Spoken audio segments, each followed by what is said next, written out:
Good morning, good afternoon, good evening, whatever it is, wherever you are in the world. Guys, I am very excited. Today we are going to forge ahead on a journey that I hope is going to be a recurring one, a recurring series on this channel. It's early days. Maybe I'm getting too confident, trying to start series this early in the game, but I actually think it's going to help keep me motivated, keep me accountable. Guys, I'm here today to introduce the first reading vlog for this channel and the first reading vlog I've ever made. And I'm calling this little feature the Backlog reading vlog, or the Backlog reading vlogs, because hopefully there's going to be more than one. As you'll know, if you've seen my previous video, there's a lot of books that have been published over the past couple of years that I really want to catch up on. I want to find out what the hype's all about. I want to know what's the 411, what has everyone been up to? And that starts today. Well, it actually starts a couple of weeks ago when I read these books. I'm actually talking to you from the future, but I guess also from the past by the time you see this video. It's like a Doctor Who episode up in here at the moment. Basically, I'm going to be reading 2 books in this vlog that have been done to death on booktube, and now you're going to hear them done again by me years after the fact. That's good content, right? Might as well just crack on with it, get into it. The 2 books I'm going to be reading in this vlog, here they are. The first one is Sadie by Courtney. Was an immensely popular book around, I feel like, the 2019 era of booktube, around when it came out. It's a book that has been on my TBR on Goodreads for forever, and I'm happy to finally have crossed that one off. I'm happy to have finally got to it. In case you aren't aware, Sadie is a novel following a young girl, a teenage girl, who has gone on the chase after her former stepfather, who she thinks is responsible for her little sister's murder. And so half of the book is that story from Sadie's perspective, and then the other half is a podcast getting produced following the story of Sadie's sister's murder and following the story of Sadie herself sort of after the fact. The podcast guy is kind of trying to play catch up with Sadie the whole time as she's on this mission. I've been looking for a decent, like a really good YA murder mystery for a long time, and hopefully I find it with this book.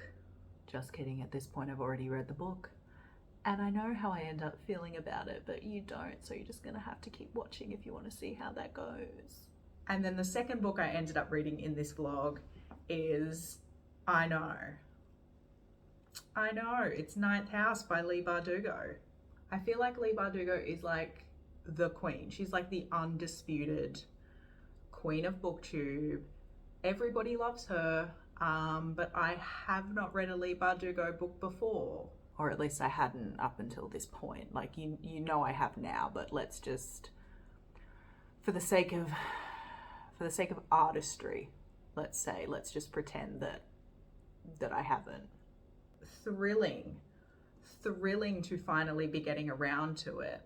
Everyone's, housemate's boyfriend's sister's dog is reading Hellbent at the moment, but obviously can't do that until you've read Ninth House.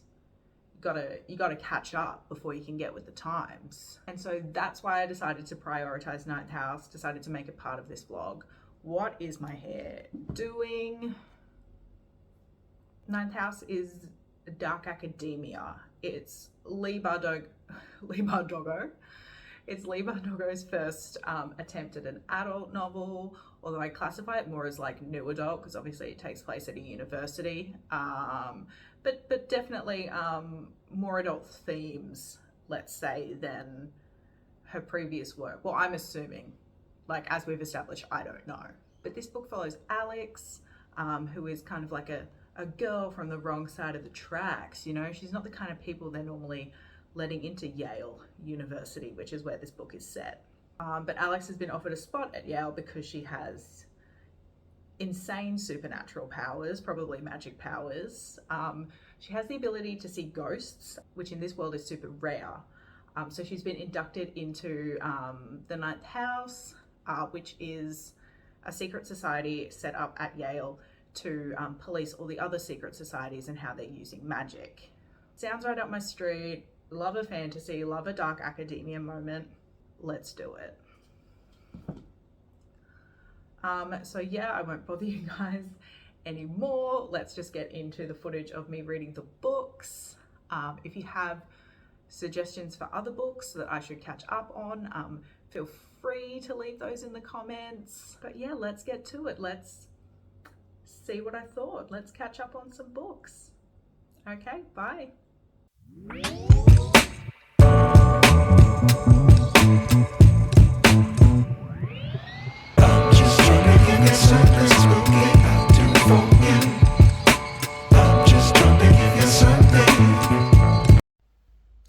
It is Wednesday, my dudes. I wanted to film this first thing when I woke up this morning, but I didn't sleep very well last night, so I was looking even rougher than I do now, if you can believe that.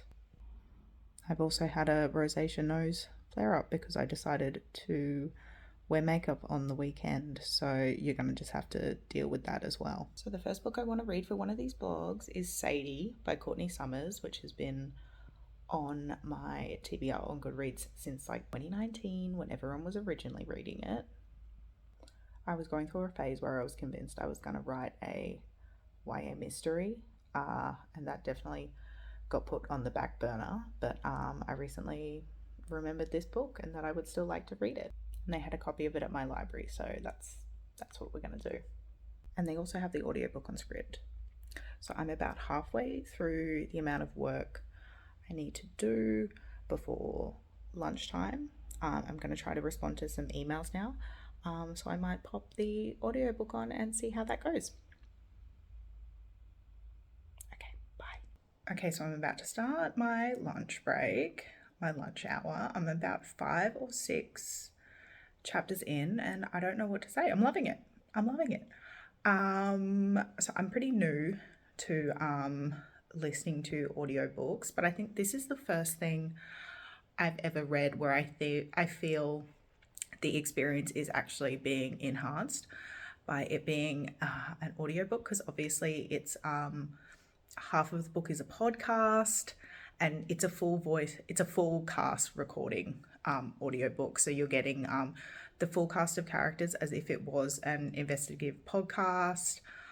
It's giving like the Canadian like CBC crime podcasts vibes. Yeah, and I love the Sadie chapters as well. Just the just the comparison between how smart and how articulate she is in her head, and the stutter that she has when she actually tries to speak, getting words out, just stunning. So yeah, I'm about to go do laundry on my break. I'm going to walk to the laundromat. Got big bag of IKEA laundry on the floor. So yeah, I'm going to take you guys to the laundromat with me, probably take the physical book with me as well as my work stuff in case I end up being there for over an hour. So yeah, not the biggest adventure, but it'll be a change of scenery from being inside here anyway. Enormous, instantaneous.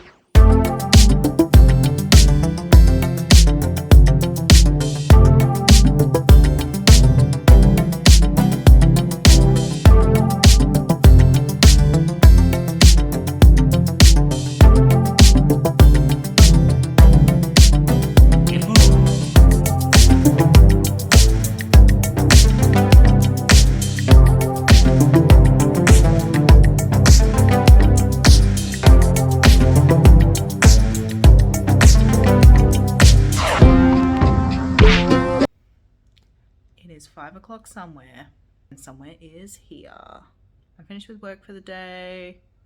Laundry is hanging up in my living room / kitchen because it's now raining outside. That's why it's so overcast and dark in here. I'm trying not to get too much of my apartment in this because it literally looks like when they evicted Caroline Calloway and the house was just full of garbage and shit. And you're like, Taylor, don't say literally when you mean figuratively. I don't. But yeah, I don't even know what else to say at this point. Like, I'm obsessed. I'm still obsessed. I'm obsessed with Sadie. I hope she fucking kills that man. I've just gotten to the point where she meets the kids of the guy who's the friend of the stepdad. And is she gonna like do a 21 Jump Street on them? Is she gonna start like going to their high school to get info? Also, like, has anyone ever had a good stepdad? I don't have one, so I can't comment, but it just seems like everyone hates their stepdad. Comment if you've ever had a good stepdad. Anyway, the plan for now is I'm gonna go to my boyfriend's house tonight, Andrew's house. Yeah, so I don't know how much more reading I'm going to get done. I'll probably do some on the way there, but it's not that far. It's like a 15-minute tram ride, if that, and a little bit of a walk. So we'll see how much further I get, but this might be my last update with my thoughts until tomorrow morning.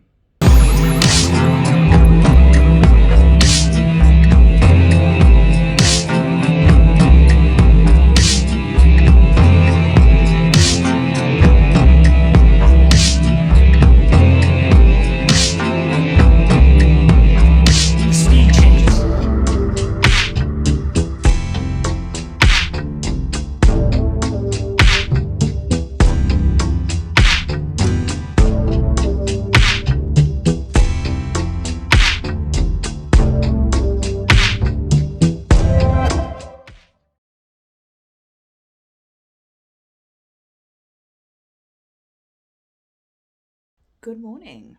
It's 11 o'clock, which is technically still morning. Sorry it's taken me so long to do a check-in since the last one. We went out last night after work to do karaoke. One of my co-workers is moving back to Ireland very soon, and I thought I was filming footage for this vlog during the karaoke session, but turns out I didn't. It's not there. I think I just had my phone out and was like yelling woo without having actually pressed the record button. So there's that. It means we're a bit low on footage. It means we're a bit low on footage for the percentage of the way through the book I'm at. I've got about 2 hours or so left in the audiobook. To give you a physical representation of that in the actual book, I'm like here, so not that much left to go. I'm still really enjoying it. I'm really loving it. I just can't see how it's not going to get 5 stars unless something that really pisses me off happens between now and then. I just went through the part where she picks up the other girl who's a hitchhiker.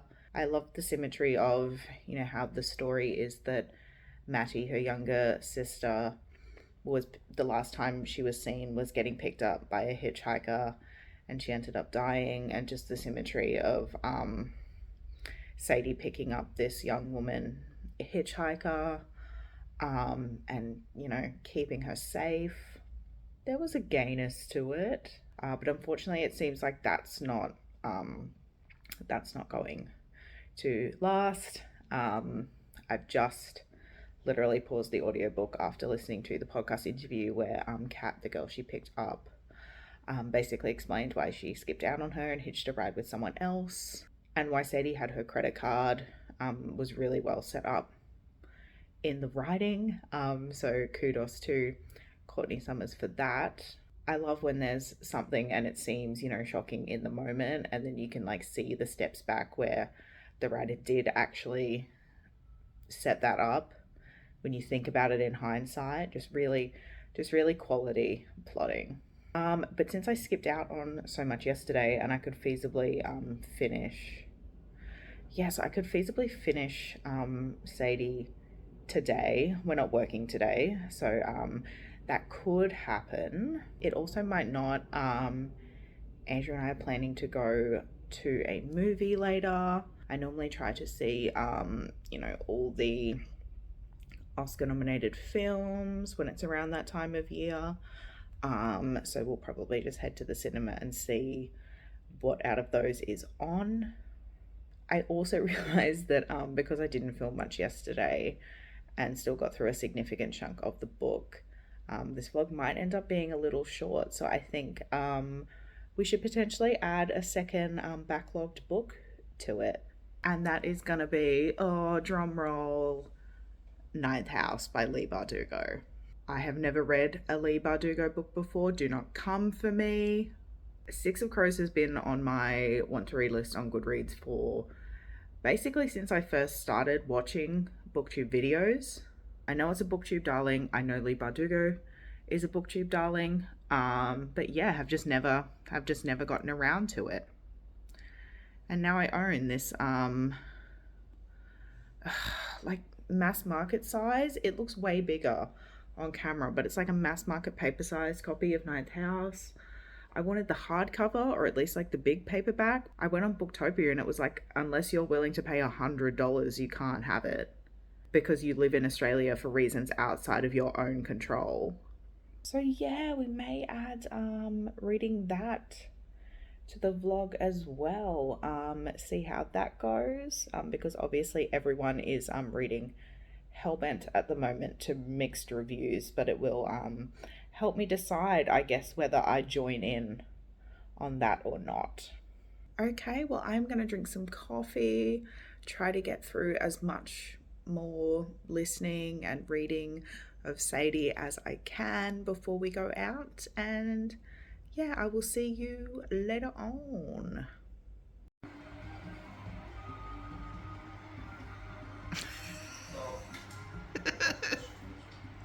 Listen, I'm giving it 5 stars. Basically what happened is Andrew showed up to pick me up and I had 10 minutes left on the audiobook and I was like, but we had to go then, otherwise we would have missed the movie. So I just had to deal with all that, the emotional turmoil of the closing chapter of Sadie, and then we went and saw The Whale, which was also just, mixed thoughts on it, but emotional turmoil nonetheless. And so I'm back home now. I just finished off the last 10 minutes and wow, yeah,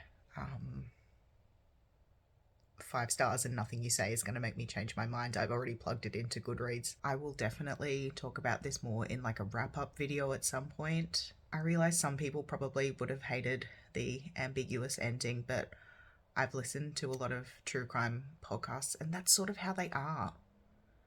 Sometimes there's just not the answers we go seeking, and yeah, it's frustrating, but I think that's one of the things that made this book so powerful. So I might start Ninth House tonight. I'm not really sure. I'm very emotionally and then physically drained as a result of that. So if I do, it will just be a little bit. If I do, it will just be a little bit before bed. And I will check back in and let you know my thoughts with that probably in the morning. But I do really need to get some sleep because I'm back in the office tomorrow. Enormous, instantaneous.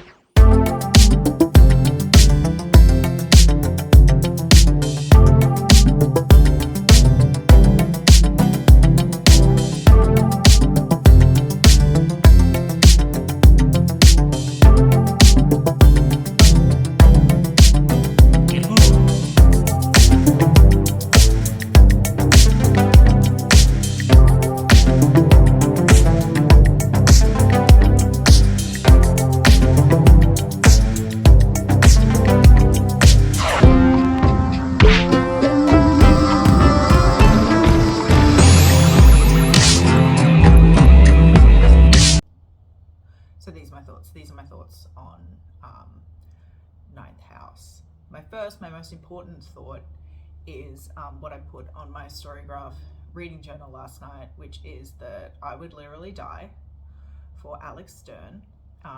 She doesn't need me to, or want me to probably, but I would do it. She's just so strong. I feel like, yes, this is the catch-up reading vlog, but it's also just the vlog of reading strong young women.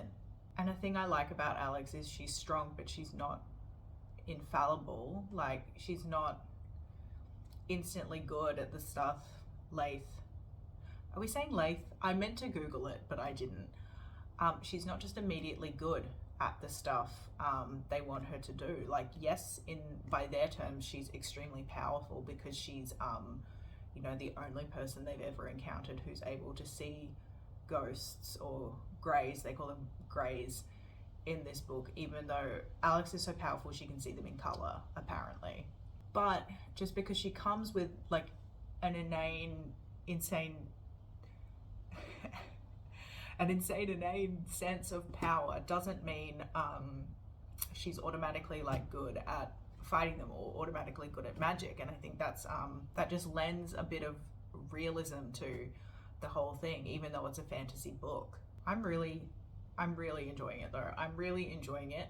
I don't think it will end up being like 5 stars, but I still really like it. I've seen a lot of criticisms that it takes ages for the plot to get going, and I just don't get where that's coming from at all. There's kind of the two plots, like there's what happened in the past and what's happening right now, and they both basically start right away. Like, everything sort of kicks off like 3 chapters in. Like, shit, what do you bitches want? Granted, I have not read any other Leigh Bardugo books, so maybe this is different if you're like a big time Six of Crows stan or whatever. Maybe this feels like to you when I went out to Big W as an 18-year-old and purchased The Casual Vacancy. Maybe that's what this feels like. I was going to say the world building is great, but apparently it's also just like fucking real. Like, Leigh Bardugo was in a secret society. She was in Wolfset, I'm pretty sure. She was in one of these secret societies when she was at Yale. Like, is this non-fiction? No, but seriously, I am really enjoying the world building and the magic system. It slots pretty nicely into our real world, which is I think always impressive when authors manage to pull that off. I'm also interested in both the plots that are happening, which I think is you know, kudos to Leigh Bardugo for that, because there's nothing worse than when a story, you know, flips back and forward in time and one of the plots is just super boring and you can't wait to get through it to get back to the story you actually like. So I do appreciate that as well. I am interested in them finding Darlington. I am interested in finding out where he is. I'm not crazy about him though. I do much prefer the chapters when we're reading from Alex's point of view, but at the same time, I do find a lot of the lines in there from his perspective sometimes kind of hit me as relatable, and that's really making me question my entire existence. Like, yeah, maybe I'm a little pretentious, but I'm not. If there's 2 things I am not, it's rich and a boy. I will say though, if you are gonna read, if for some reason you're even further behind me, if for some reason you're the last person on earth who hasn't checked this book out yet, I would recommend having a look at the trigger and content warnings on Storygraph or another site before you get into it. There's a few scenes in this book that are pretty full on, and spoilers, but there's also one where someone like literally eats shit. So if you're not someone who's a John Waters fan, maybe this isn't the book for you. But no, I'm really enjoying it. I do want to finish it this weekend, particularly because I have another reading vlog I want to film after this, and one of the books for that is due back at the library next Wednesday, so I do really need to get started on that sometime soon. I could just renew, but I'm too proud. I'm too proud to renew. I'm like, I don't need extra time. I don't need more than 3 weeks to read these books.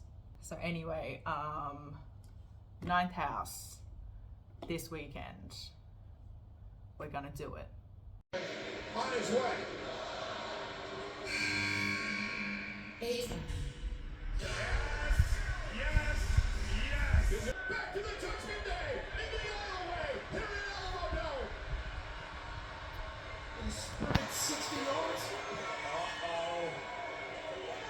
Crossing Ferris Howard. Bauer lost his footing. Breeze trying to come to the aid of Finn.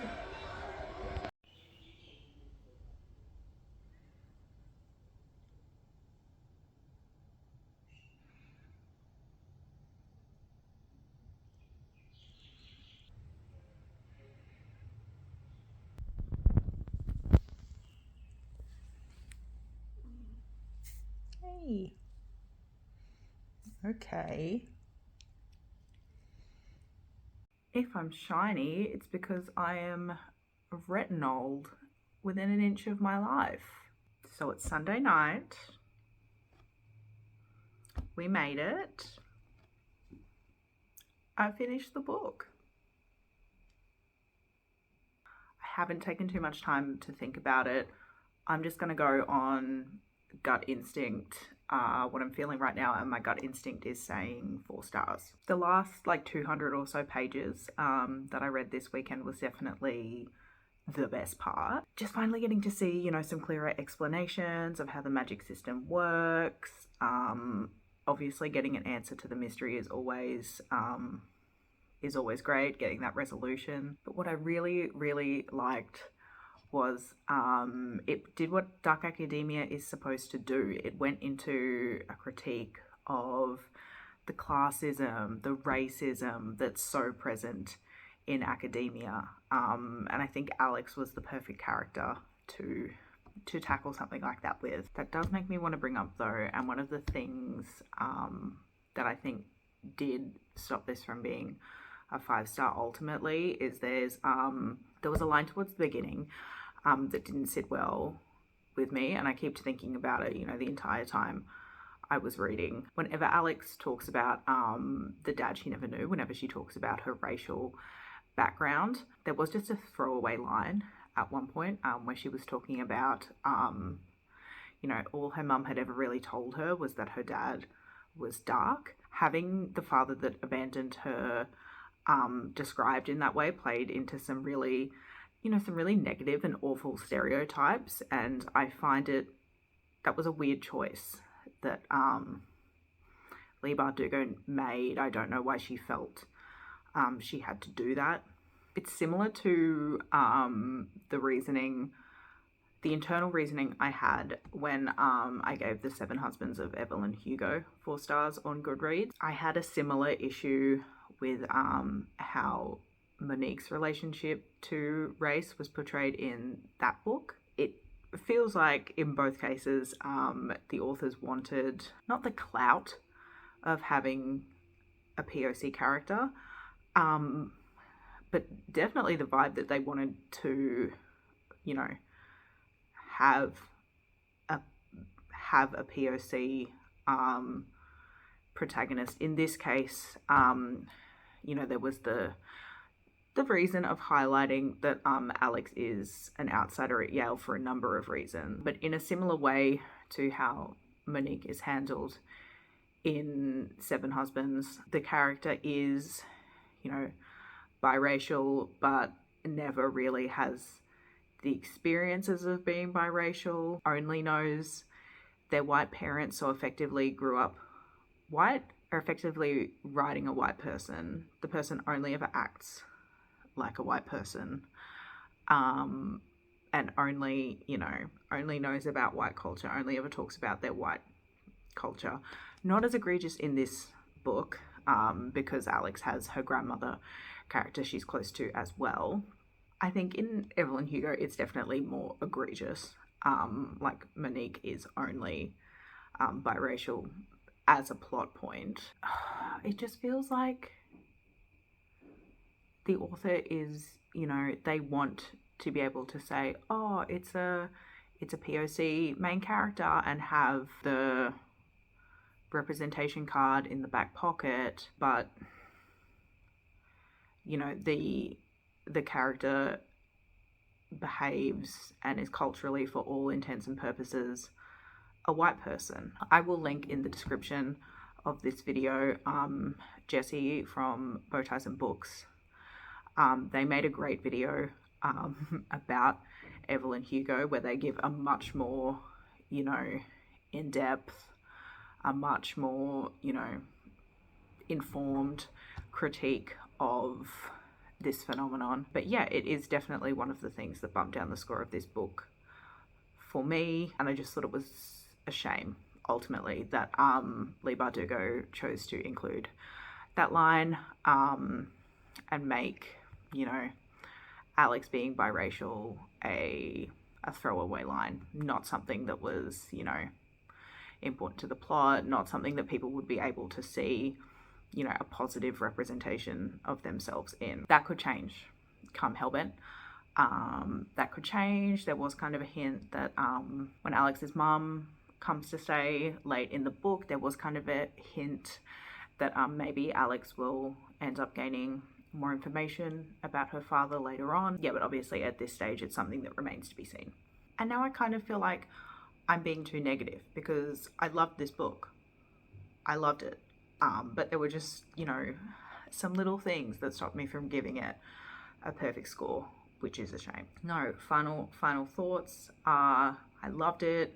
Did exactly what Dark Academia is supposed to do. If you're someone that likes that aesthetic, likes those kinds of stories, I think you'll really like it. As I mentioned last time though, do check in with the trigger warnings before you dive into this one. This did have one of the scariest and kind of most upsetting scenes I've ever encountered in a book, so I do think you need to be prepared for that going in. But no, I think this book was for the most part wonderful. I love Alex, I love Dawes. I'm so excited to get my hands on Hellbent now and see what happens when they go into hell, if they manage to get Darlington back.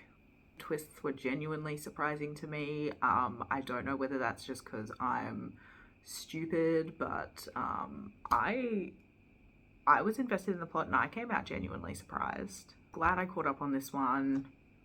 Do not get people's complaints, but as I said, that may be because I'm not a seasoned Leigh Bardugo fan. I didn't come into this book with a lot of expectations. But overall, I'm very happy. Very successful first backlog reading vlog. Yeah, I'm excited to see what other books I can get to this year that have been out for a while that I need to catch up on. And I'm very happy, you know, I read two books I really enjoyed. One that's potentially, you know, gonna be up on my favorites list now, and one that has, you know, a second book I really want to read. So ending this on a really positive note. I do need to immediately basically start another book though. The next reading vlog I have planned, I already mentioned, one of the books needs to be back at the library soon, so you might see me rocking this same post-shower look again in a couple of minutes time for me, but I don't know, maybe in a week or so for you. That's kind of just how the editing process works. But thanks for coming with me on this little journey, the first reading vlog on this channel. And yeah, like, comment, subscribe if you did enjoy. If you have any thoughts, if you have any book suggestions for things I should read in the backlog reading vlogs, I would really appreciate that. But yeah, otherwise stick around. Let's see where we go. I'll see you in the next one. Bye.